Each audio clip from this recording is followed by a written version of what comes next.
Naniniwala si Senator Joel Villanueva na kung pagbobotohan ang liderato ng Senate presidency ngayong araw ay mananatili sa pwesto si Senate President Francis Cheese Escudero. Ayon kay Villanueva, 13 sa 24 na mga senador ang boto anya kay Escudero.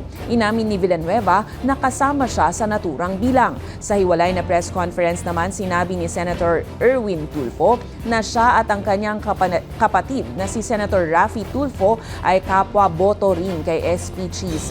Matatandaang maugong ang balitang target ni na former Senate President Tito Soto at Presidential Sister Senator Amy Marcos umano ang Senate presidency para sa 20th Congress.